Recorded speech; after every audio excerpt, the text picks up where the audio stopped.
Good evening, good afternoon, good morning. Welcome to the AFS International Education Week webinars. We are really excited to have you join us.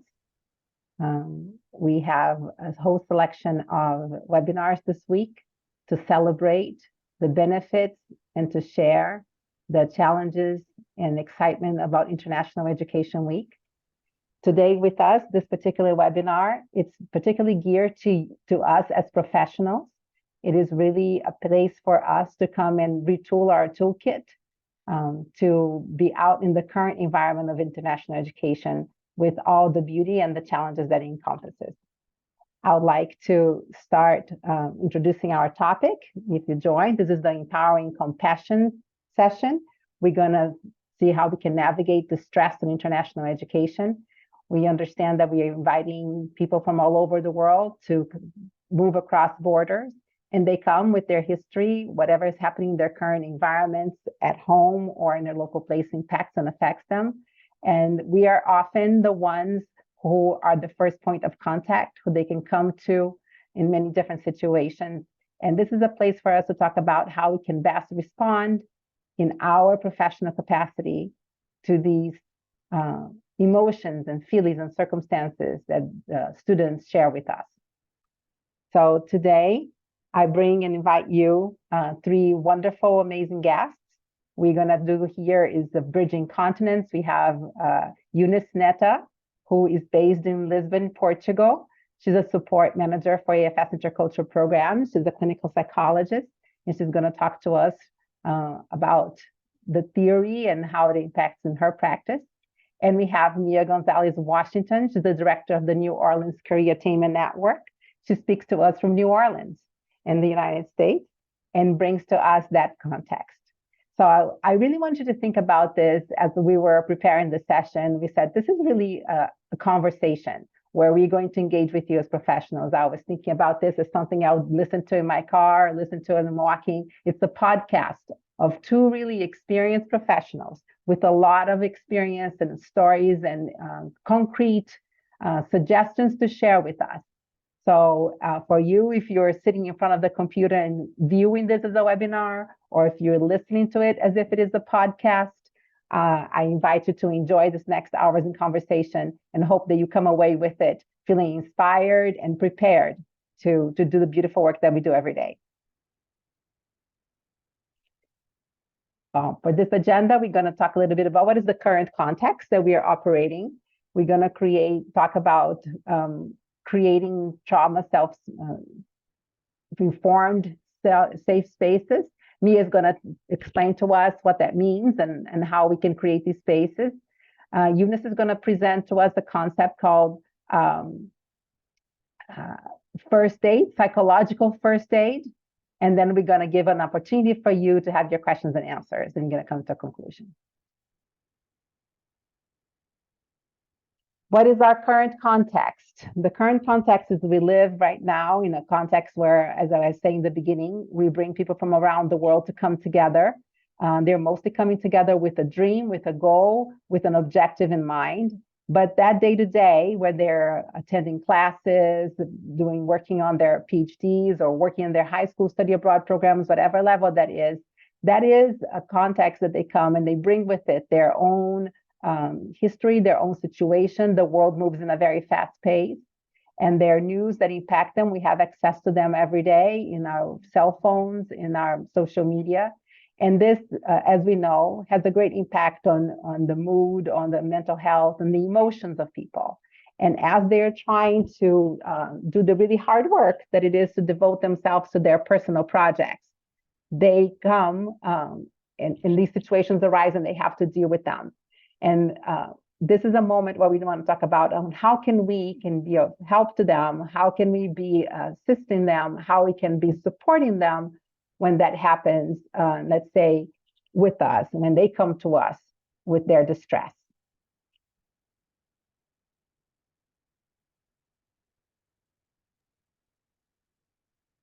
Well, thank you, Andreza, for this wonderful presentation. And when Mia and I were talking, what have we noticed in terms of education? What is happening?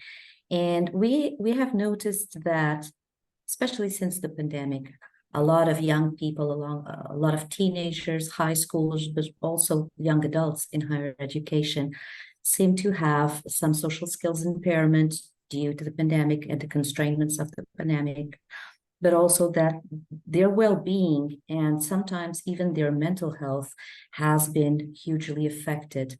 And nowadays, it is quite common that teens and young adults can show signs either of depression, of anxiety, sometimes some suicidal ideation even. So the mental health of the students have been somewhat impacted, let's say. At the same time, we assist of having parents and families more and more concerned, overprotective, sometimes not even knowing very well how to cope, how to navigate the distress of their own child. And in the middle of all this, we have the educators and the tremendous role that educators have worldwide in terms of following up on these kids, not only at education level, but also at the emotional support level. And the educators worldwide have been the ones dealing with all these different roles and all these different places that they have to be day in and day out, trying to support the well-being of their students. Not sure, Mia, am I getting a summary of our conversation well enough? Yes, you've nailed it. Just the various hats that teachers have to wear, educators wear, um, unexpectedly. You think you're going into the field of education, not realizing you're about to be parent, pastor, counselor, and all the things to the children entrusted to our care. You nailed it. And I think you just pinpointed a very important word, the care. And that's what mainly educators do. They care about their students, not only in terms of the knowledge, of the development, of the learning that they can do, but also in terms of the care that they need in order to learn better, in order to perform better, right? So this is what we have noticed on two different sides of the Atlantic Ocean and in two different contexts, one of being the high school mobility programs, the other being higher education. So I think that if we were able to interact with everyone, probably the reports wouldn't be that different. So if we can move forward to the next slide. I think that Mia has a lot of very, very important information relating this care with the compassion and how we can open safe spaces for the students, right? Yes, yes. Thank you so much for setting that context. So again, like Andreza said, I am Mia Gonzalez, Washington. I am honored to be here with you all today. Again, I'm coming to you from New Orleans, Louisiana, born and raised here. And there've been a lot of studies that have shown that our city of New Orleans is one where our young people experience trauma at a much higher rate than their peers across the nation. And there's just a lot of things, we have a lot of, and this is something to consider wherever you all are located as well, but thinking about the level of violence that students may be exposed to. For us, one that is big is environmental issues.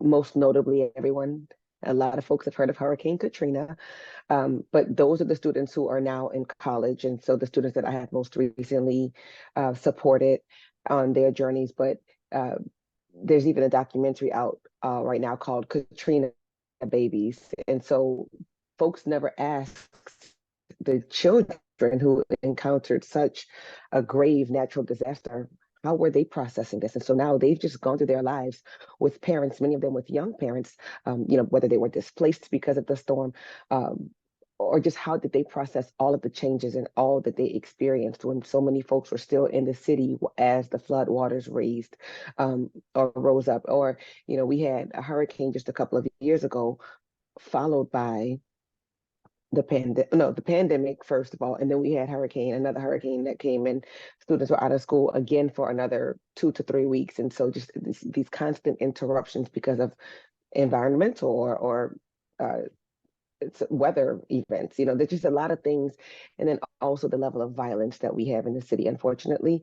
So it's just a lot coming at our young people. And when they don't know how to process what they are experiencing or losing loved ones to violence, and just to paint a fuller picture, New Orleans is a beautiful city, right? Like, great tourist attraction and all of that. But the fact of the matter is that our young people are experiencing a lot of trauma. And I know it's not unique to New Orleans. It's something that students are experiencing across the nation. So how do we as educators welcome our students to create? I know that safe spaces is one that we use, and we'll use it today, but I really want to charge you to even create a brave space for students to feel like, I can walk into this educator's classroom or into this person's office, and I know that my needs are going to be met. I feel seen, I feel heard, and I can open up here.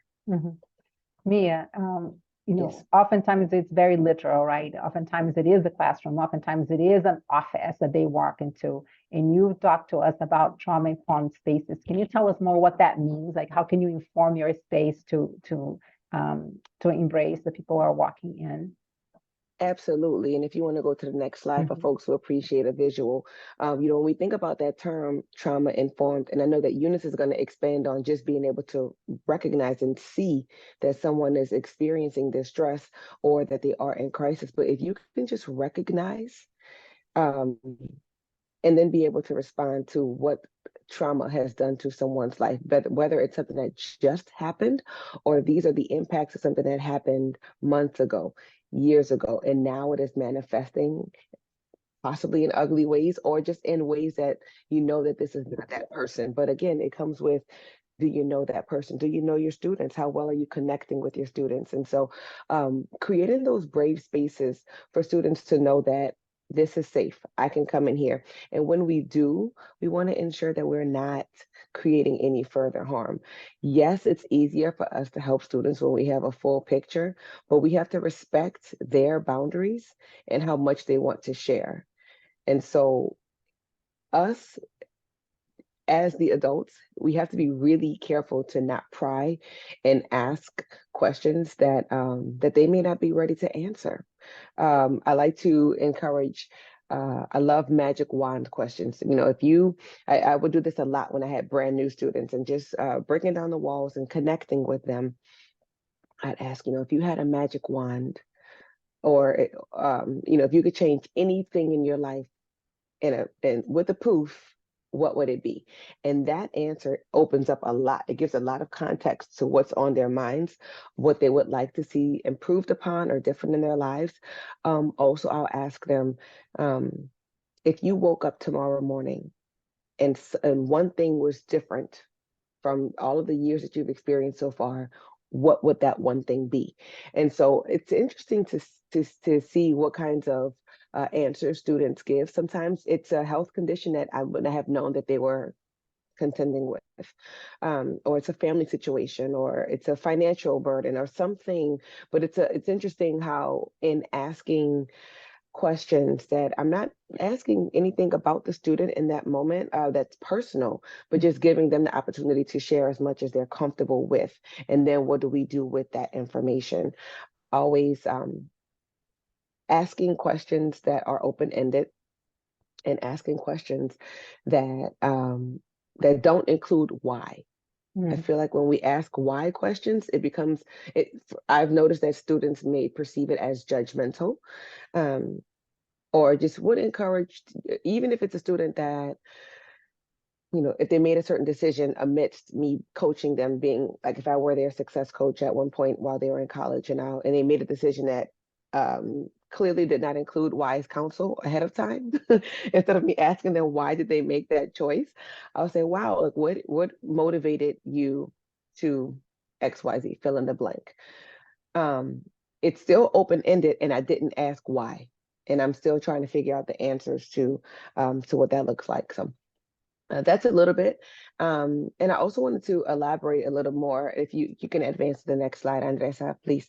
But how do we meet? How do we connect with students? I know I mentioned that. Um, I sat on the panel last week and they asked for our parting words. And there were some students in the room, some college students, and then there were several educators and a bunch of graduate students in the audience as well. And my parting words are the same I'm going to share with you. For the students, find the free food.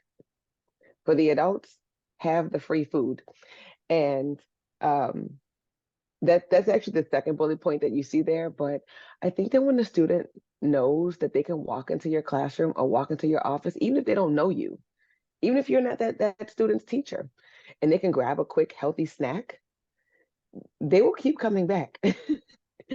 And they know, wow, this person's going to meet my physical needs. And it may be down the line that because you will start to converse with them. You ask them how their weekend was. And eventually rapport is established, relationships develop. And there's an aspect of that, which means you're expecting someone to come in, right? So I'm welcome, right? You prepared for someone to walk in here. So this is welcoming. It's a small gesture that's a symbol of like, I'm expecting you, right? Yes, that is it, Andresa. And I love this concept of mirroring. And if a student is in my office, and I'll invite them, like, hey, if you have a moment, you're more than welcome to just sit for a moment. And I'll say something like, oh, let me grab a drink of water. And I want for them to get some water too. Or if a student has grabs a snack, I was like, oh, you know what? I'll have one as well. I may not even finish it. I might just take a bite, but just to join them in that activity of we're gonna share this. It's not a meal, but the concept of breaking bread together, or just let's just be in community together doing the same thing. And I'll even articulate the basic words of, oh man, yeah, I need to hydrate, or let me, grab a quick snack so that I don't, my blood sugar doesn't drop. And thinking back to when we were babies, you don't have to teach a baby how to drink milk, like ever. They just naturally do it. And they do it because they are comforted by, not only, yes, are they getting the nourishment that they need, but even, we may get some parents may give children pacifiers or what have you, because it's a comforting act. And so when we're able to drink water, and I love to drink out of a straw because it actually mirrors, it's that same action of being comforted. So even if a student does come in and they are displaying the distress, I'll, as soon as they walk in, let me get you even if it's the small bottles of water, or if you have like a 3-ounce cup or whatever it is, like, oh, let me get you a little water, because that is a calming activity, just to simply drink something. And Mia, so, thank you. I'm taking notes with all these good tips and advice, everything from, but it's connecting the mind and the physical, right? Getting people to be in one place and mirroring that and making that welcoming space. So these are really concrete and very good suggestions. Thank you. I have my notebook here with all the suggestions. yeah, and perhaps, some of us may generationally feel very different from our students, or they may feel like, man, I am really struggling to make those connections easily. And so I love the concept of facilitating peer pairing of peer mentors, or near peers who maybe they went to the same grade school, or they went to the same high school, and now they're at that next level of education, or maybe they're from the same village or neighborhood. How can we pair students with someone who, even if it's just one grade above them, but helping them to know that, this is someone else who can serve as a resource if I'm not the one that you want to be open to, or if you're feeling uncertain about opening up to an adult, or maybe an adult was the source of your trauma in the past, and you only know how to go to someone who's your equal. Facilitating that process, and that can look so many different ways. Students can opt into it. I know many schools it's mandatory for first-year students to be paired with someone who is a near peer to serve as a peer mentor. Yeah. So those are just some ways that I think that are concrete ways that we can actually create brave spaces and let students know that we're here for them. We want you to come in and open up, but only as comfortable as you to the level, to the extent at which you choose, you desire.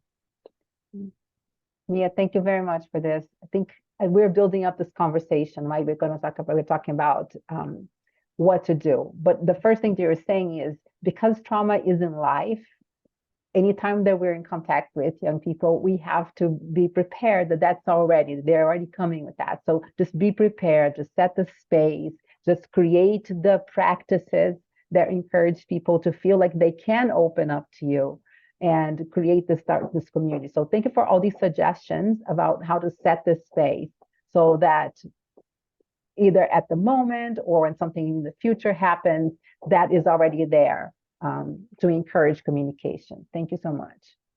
And you have a beautiful quote here. Yes, and Dr. Karen Purvis is actually the founder of an institute that I'll share with you later that does amazing trauma-informed training for educators, law enforcement.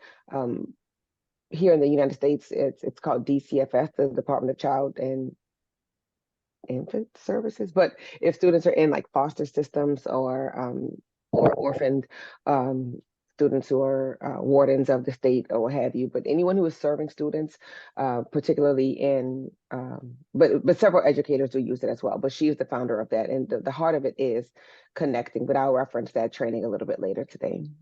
Thank you. Just all the ways that you have suggested that we be very intentional about this. Thank you. Eunice? Well, and I think that this everything that Mia just said connects very well also with what psychological first aid is, because most of the times when you hear about trauma-informed, you know that you need to have training, you know that you need to have specific knowledge, skills, etc., to be able to perform that role. And while we were talking and we were discussing these different approaches, what I also noticed is that it is not such a different approach from what psychological first aid is. And usually psychological first aid is used by first responders in crisis situations. Whenever we have a natural disaster or a humanitarian disaster, but it doesn't need to go to that level, because it can also be used in a personal crisis situation, in a personal emergency situation, or even in a trauma-related incident that is triggered, a response is triggered months after it has occurred. And it can happen with everyone. And it can have it, and everyone can actually do this psychological first aid. So, and both approaches are quite similar. But so that we can start, I would like to ask, I'm not sure if everyone is able to use the chat, because I think I saw something that the chat was disabled, was not working. But I would like to start by asking our guests here, what is the first thing that comes to your mind when you think about psychological first aid? And Andreza, if you can move to the next slide. I'm not sure if people are able to interact in the Q&A. Yes, we just have a question. There's a comment and a question here that I can share with you. Yes, they can. There you go. They can interact. Okay. So maybe you're not going to be able to use the chat, but just imagine what you're thinking about. And usually people respond with very curious answers to this.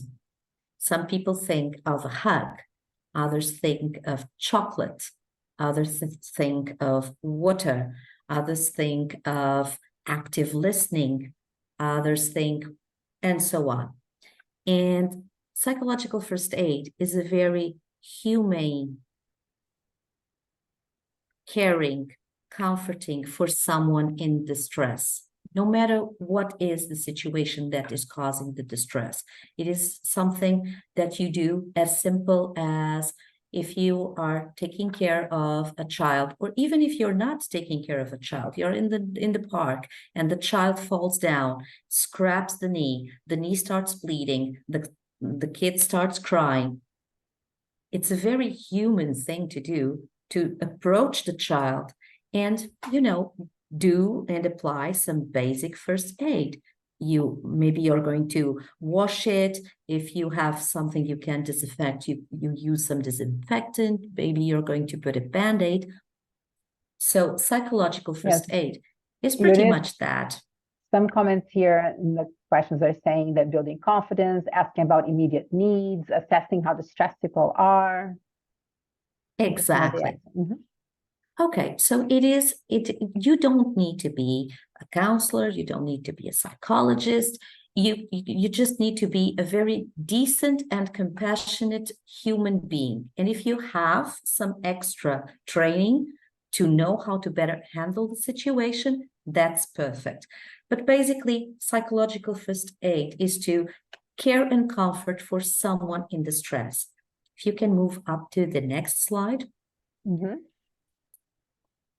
The main purpose of psychological first aid is a very specific and very kind, compassionate response to someone that is feeling distress, to be able to calm and cope better with the situation.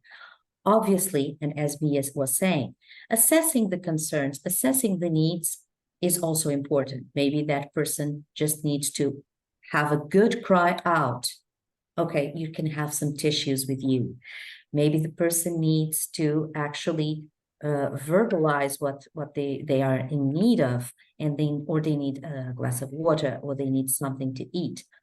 But at the same time, it's an attitude to protect from further harm. And this can mean a lot of different things. Is it that we are in a natural disaster situation where we both need to protect from further harm, physical harm, or is it a violent situation where I need to take care not only of the person in distress, but also myself? Or is the person actually in such a high distress that is talking about hurting herself? Unfortunately, in the latest years, we see a rise in the number of cutting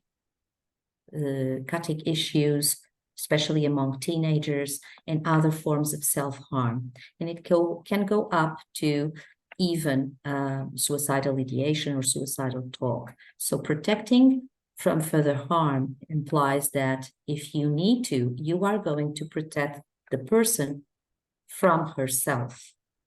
And that might imply calling out on another professional, calling a hotline, calling the authorities, calling whomever you need to call in order to protect from this further harm. So this is the main notion of what is psychological first aid. And in the next slide, we can also see the main components. Who can do it? Anyone. If you think about what do you do if your best friend is in high distress, going through a crisis? What is the tone of voice that you use? Are you going to lower your voice, use soothing words?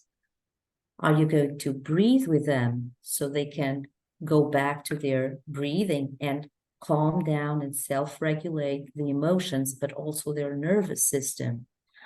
Are you going to ask them, do you want to talk, or just do you want to cry? What is it that you need? What can I do for you right now? Do you need a hug?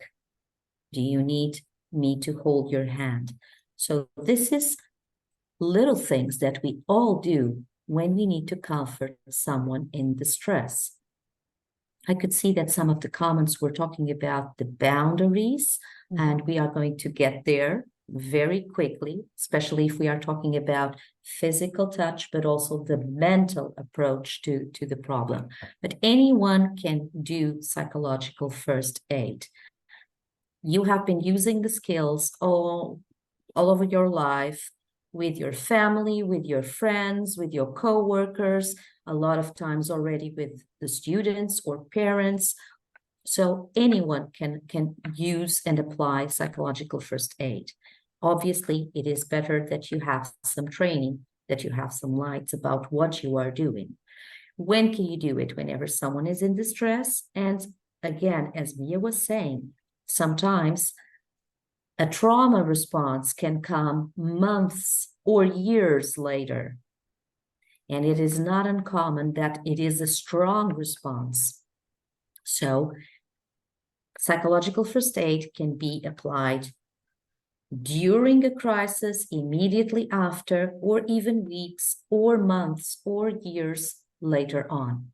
And that's something that we also in the field of education, we see it can happen quite often, that we are here and now with a student, and all of a sudden there is a sharing about something that happened to them years ago, that in that moment came across and is causing high distress. I can see Mia is nodding, so I'm not alone on this one, right, Mia? Yeah, totally. And I was actually about to respond to the person who made the comment or asked the question about boundaries.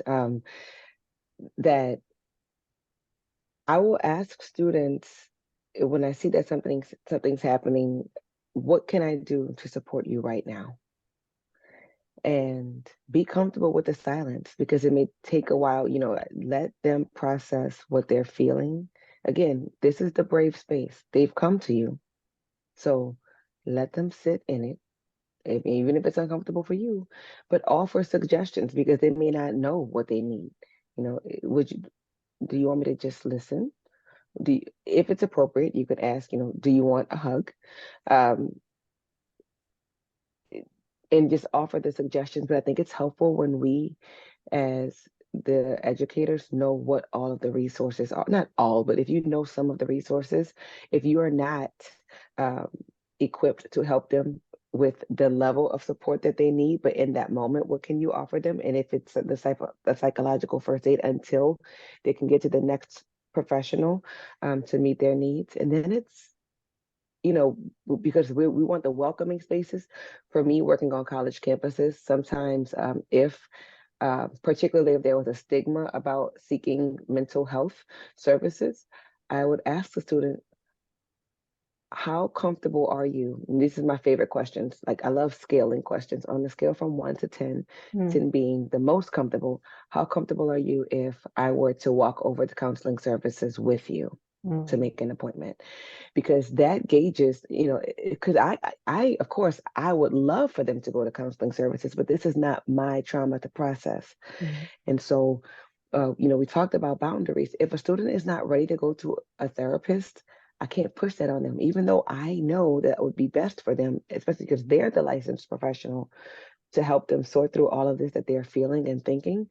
If the student doesn't have that comfort level yet, we have to respect that. And if their comfort level is coming into your office, here we are wearing yet another hat. So, ask them how they feel about certain services or supports that you could refer them to, because if they're not there yet, we have to respect that. And we just need, and what we can do is continue to be there for them until they are ready, if they reach that moment, right? So that if is very important. And sometimes I'll ask, like, what will it take if they tell me they're at a 4? It's like, what would it take to get you to a 6? And again, here's another open-ended question. And so trying to see what would move the needle a little bit. Yeah, I think we also have a comment. We also have a comment in the questions that I think is really pertaining to this, which is, this also encourages how can I support you? Encourages them to think about themselves, right? To develop some self-awareness. What is it that I need, right? It encourages them to turn to themselves and start getting a little bit more concrete. What would make me feel better? And to have some to share what would be some actions or something concrete. Because of course you don't know what that is for them. Only they can tell you what would help them feel better, more comforted. So just helping them develop that awareness can also give them back to themselves, right? connecting with their own feelings and emotions. They're very good. Mhm. At the same time, especially when working with underage students, you need to be very careful about the confidentiality, because actually what happens in those situations is that even if the student doesn't want you to share with other people, and even if you're able to not do it, you might not be able to keep that confidentiality. I just wanted to make this parenthesis here, because if, again, returning to the previous slide, if we are to protect from further harm, we have to take that to the extent of maybe calling an authority, or maybe alerting the parents to very deep issues that might put the student in danger, right? If we move to the next slide, I think it gets a more comprehensive of the components of psychological first aid. So, and the first component is usually prepare. Prepare is very much what Mia was describing. You have to create that space, not only physically or logistically. And let's be also clear, I saw some comments about the virtual world or the virtual space. And PFA is something that can be applied not only in person, but also over the phone. I've used my voice as a tool, a supporting tool over the years. It can also be used online in a Zoom call if you are at a distance. It can also, there are many ways, including the virtual or the online world, that can be used to apply psychological first aid. So the first step, when we talk about prepare, we are talking about your own preparation. Am I available? Am I able to? Am I in the right moment and setting to do this or not? And this talks a lot about how you take care of yourself first, which is hugely important. Then the other three elements talk a little bit more about how practical also the psychological first aid is. So the first step is to look for the person in distress, assess what are the concerns, what is going on, what is the reaction that the person is having, in a non-judgmental way, in terms of looking at the situation, but also listening, more obviously on the sense of active listening, as Mia was saying, with open-end questions. We will get into more details about these questions. And then link to who? Link to the information, link to the resources, link to the people, link to the department, be a vehicle to link the person in distress to someone that can actually, oh, thank you, Andreza. We have now a chat, like it. So link to all these different aspects that can help the person further. And this because PFA is most of the times, if you go to the next slide, it's just a one-time intervention. It's not something that only professionals do. Any one of us can do it. Either we have a professional counseling or therapy degree or background, but PFA is not professional counseling. It is not therapy. It's a one-time intervention. And quite recently, I used the example of a girl that was being violently beaten up on my street. I live in a very family neighborhood where this sort of thing never happens. And well, quite honestly, I just jumped into the street with a neighbor while we called the police. So we were already linking to the correct authorities. And he took care of the aggressor and I took care of the victim. We'd never, not even talked about it. It just happened naturally. And there was no detailed conversation regarding what was happening in that critical incident. I wasn't analyzing the situation. So basically, I put myself in front of the girl just to block her visual to the aggressor. I tried to establish eye contact. I asked her her name. I used her name multiple times throughout the conversation. I started by actually saying that my name is, and this is a little bit what Mia was talking about, the mirroring of the behavior.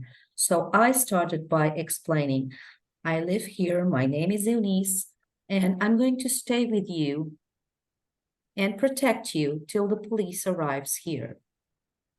And while I was doing it, I was blocking, I was looking into the eyes, and then I asked her, can you give me your hand? Do you want a hug? Do you want me to hold your hand? And then she shared what she wanted to share. Can I know your name? Do you know that person? What else can I do for you? And she was saying, I want to get out of here, which is a very natural response. And she was trembling and she was nervous and she was crying.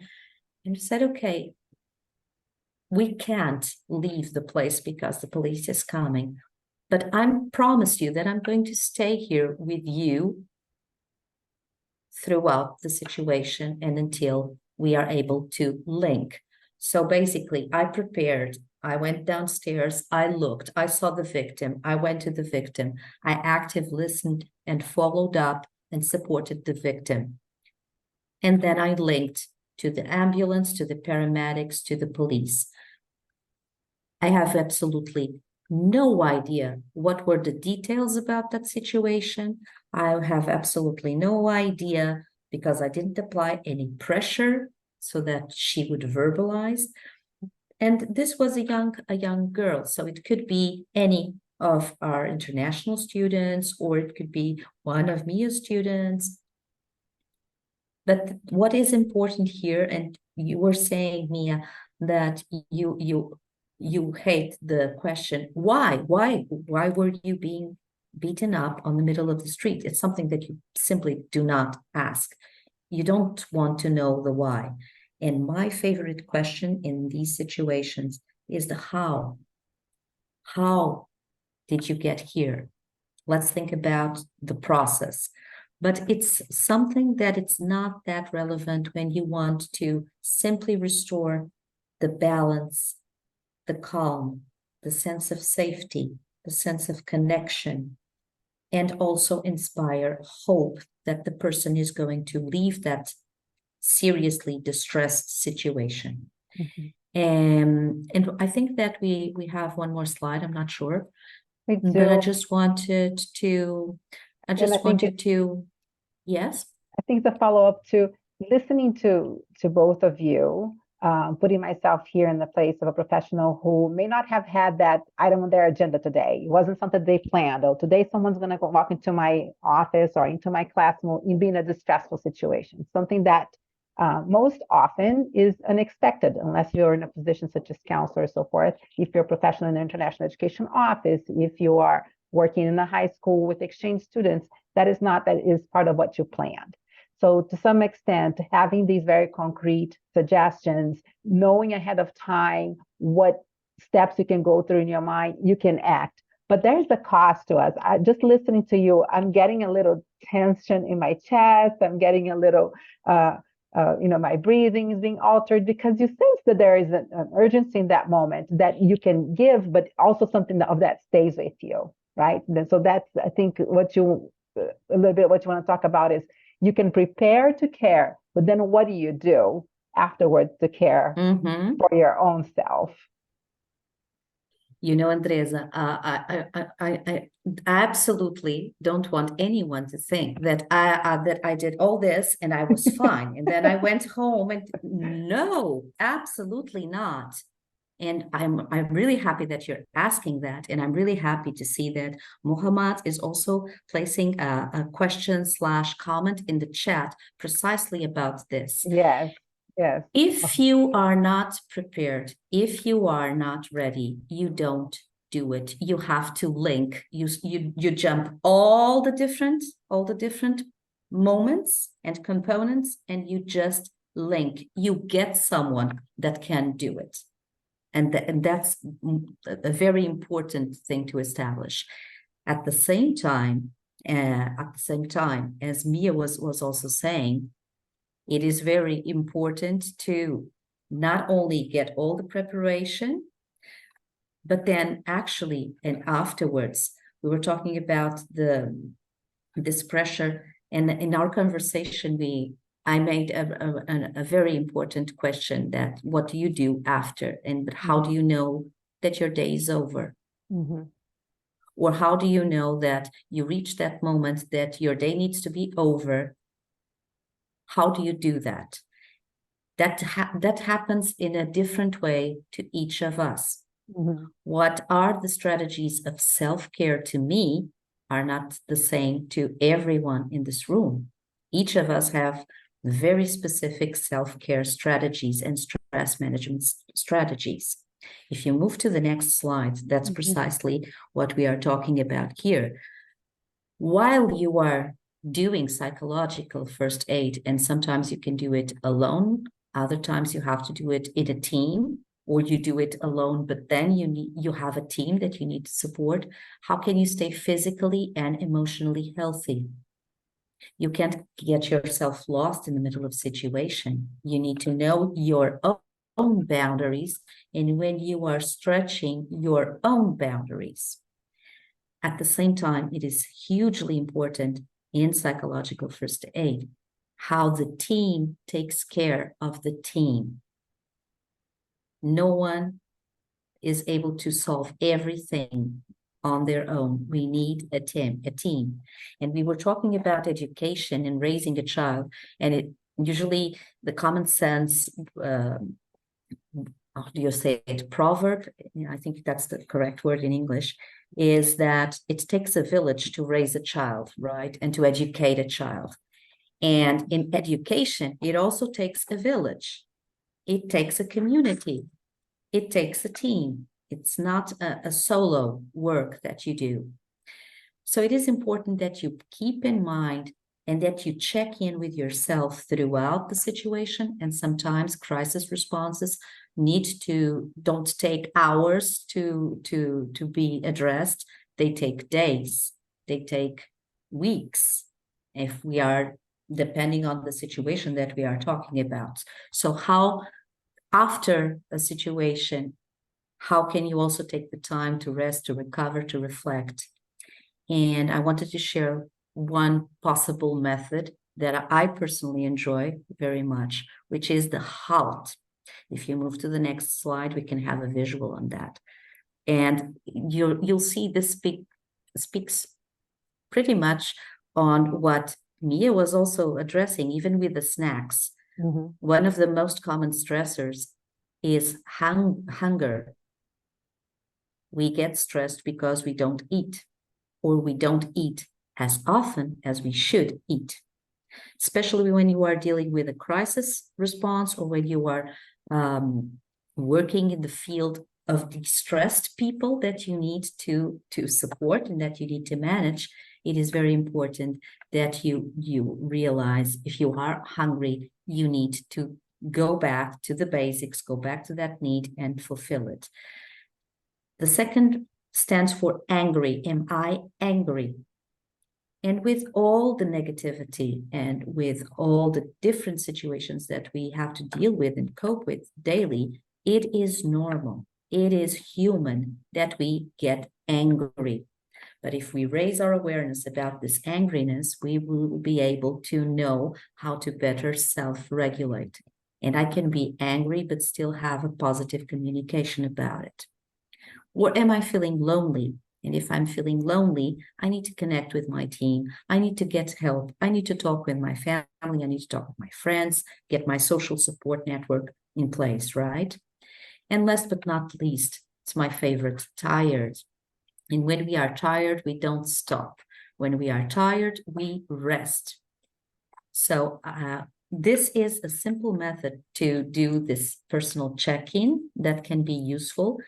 And self-care can be having a shower, having a good meal, listening to music, petting your pet, going out for a walk, doing exercise. These are all little intentional and purpose self-care strategies that everyone can use.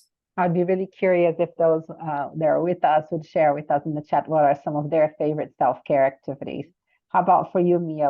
Do you have like something that always works for you, or does it change? Does it vary according to the situation? What do you do for your own self-care? So I am very re-energized by being in community and being with people. And so I do take it's interesting because while I may be by myself at a coffee shop, like I am going by myself, but even just being around other humans makes me feel energized. And so otherwise, because I don't have direct student service in my current role, I support all of the counselors across the city who are serving the students. I actually feel that void of being around people and students all the time. And so instead of me working here from my home at this moment, or if I go to my office, I'm still by myself unless I'm actively meeting with the counselors. And so for me, I actually put myself in environments where I can be around other people because that makes me feel energized. And so it helps me avoid that lonely piece. So that's what I do. And I like a massage too. Very good. Well, the last question we had from Muhammad when we were talking about psychological first aid, and you shared that particular instance when you exercise that, he made a comment about how do we determine our own limitations, right? That was a question that is here. How do we determine our limitations in the case of other person, they're vulnerable? And I wonder if you have resources that you can share with those who, after being, mindful of what they can do to, first of all, create the brave and safe space, make sure that in their day-to-day, they're intentional about letting people know that they are open and they're there, that they can be a point of contact, as you started sharing with us with the trauma-informed approach, Nia. And then, how do we get people more information so they can be intentional? If they were walking into their day-to-day activities unprepared, with their best intentions, but unprepared, what can they do now with this awareness that we've brought to them if they want to learn more? Yeah, and I'm actually, I don't know how someone could let me know if I'm incorrect, but I don't think the chat is enabled for all of the participants. I don't think that they're able to comment. I think it's only amongst us three. So that may be why we're not getting the feedback in the chat like we would like. But I think, it's really helpful to do the self-work. Well, I'm going to put a pin in that. I'm going to come back to that. I think whenever if we know, we can anticipate a group of students, be it students in our classroom or students on our caseload or whatever it may be, set the groundwork early. And so I would always let students know at the beginning of the school year or whenever I began to first start serving them, I'll let them know, hey, look, this is a place where you can come. Like, I would love for this to be your home base. If you don't know where to go on campus, like, there's no dumb question. Ask me all of your silly questions that you think are silly. They're not silly to me. But I'll say, look, if ever you say anything that indicates you're going to harm yourself or somebody else, I do have to say something. I have to report it. Is that clear? And I ask them to give me a verbal response because I need, I make sure that they know that I have to do my job and I have to keep them safe and others who are around them. And also and there are little things that we can do. For example, if you are an office that is open to the LGBTQ plus community, if you have a sticker or something in your office that may just display that, or if there's something in the background of your Zoom screen or just anything, because sometimes we don't know who we're serving. And so if there's any way that we can make it known that you are welcome here, but also let them know I do have boundaries in my support to you. And this is what they are. I can only help you when I know what's going on. So I would love for this to be a reciprocal relationship. But setting that tone earlier on, I have also found to be really helpful. And just I was going to give another example, but I'm not going to in the interest of time because I want to make sure that we do go over a couple of resources. And I do have it on the next slide as well. There's one that I have gone through all of the steps for, and it's called Trust-Based Relational Intervention. So I put that quote up earlier by Dr. Karen Purvis. She founded this institute. It's based out of Texas Christian University. I believe it's in Fort Worth, Texas, here in the United States. But TBRI is an excellent training tool. You can look it up by name if you just want to type it in, Trust-Based Relational Intervention or TBRI. But there are some asynchronous learning modules that you could complete, but there are also, here where I live, there are some in-person trainings that you can go to, but it gives you an intro and overview of what does it mean to be trauma informed, but then also what are the connecting principles? What are the empowering principles? And then lastly, what are the correcting principles? That's not one that I even touched on today, because if the it's you will find yourself having to correct less if you have spent more time connecting first. And so there are principles for correcting, and what does that look like in a way that we are not doing more harm, as we both touched on. But what are ways that we can do that and remove the fear-based corrections that they may have been exposed to or disposed to? But trust-based relational intervention at the Karen Purvis Institute of Child Development, I have found to be a really great resource for educators, law enforcement, folks working in juvenile detention centers, anyone who is supporting students. And I'm going to say one more resource that I didn't have up here. It came to mind as Eunice was speaking. There's a book, and it comes in audiobook form. It's called Parenting from the Inside Out by Dr. Dan Siegel, Parenting from the Inside Out. Yes, it's called parenting, but if you work with children, it is one to really have you face what you have grown up with and your own traumas before you can support another child or support a child in their upbringing, so that, as we encounter things from our students, sometimes that stirs up our own junk. And so how do we deal with our own trauma in a loving way, in a compassionate way towards ourselves, so that we can compassionately support the students who are trying to sort through their own trauma as well. Thank you so much, Mia. Are there any other final resources that you'd like to share, Eunice? Mia, I really like the reminding that we have to do our own work, right? In order to be prepared for this. And to be, it's a continuous process, but to acknowledge the trauma that we bring ourselves, that everyone has, and what role it plays in our relationships in our day-to-day is part of how we prepare. Thank you for that reminder. It's a really good reminder. And also sometimes the trauma doesn't even come from us. It can also come from generations, past generations, and the intergenerationally, in terms of family therapy, is something that we also should be very aware how the patterns of trauma are repeated throughout the family history. And in that sense, I also shared here the Red Cross and Red Crescent First Aid app, which is an app that you can put on your phone and actually has the whole module about psychological first aid in multiple languages, and the stress management program on WhatsApp from the World Health Organization that also comes in a multitude of different translations that can be used. But I just wanted to leave a final note regarding the boundaries, how to know if you are prepared or not. And I just wanted to end by saying that compassion towards others also starts with self-compassion. So that's the first compassion that you have to show. You have to show for yourself, you have to show up for yourself, and you have to take care of yourself in the same way you would take care of your best friend. So your inner voice should be your best friend. So showing this self-compassion is a mandatory step in order to empower this compassion for others.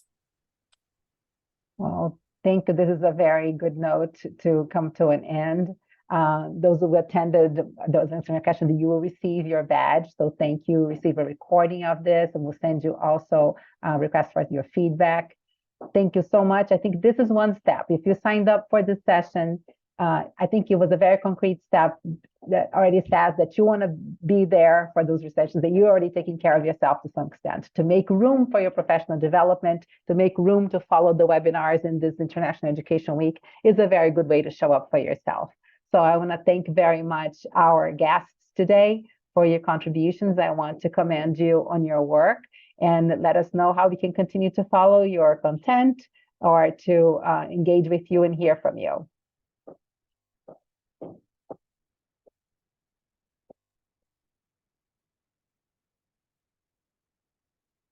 I think we got several questions along. These are for terrific resources. Thank you, Linda, for acknowledging that. We'll be sharing that with all the attendees. Thank you very much. Thank you. Thank you so much. It was a pleasure and an honor. And hello to everyone in the world. From around the world, yes. Thank you very much. Thank you.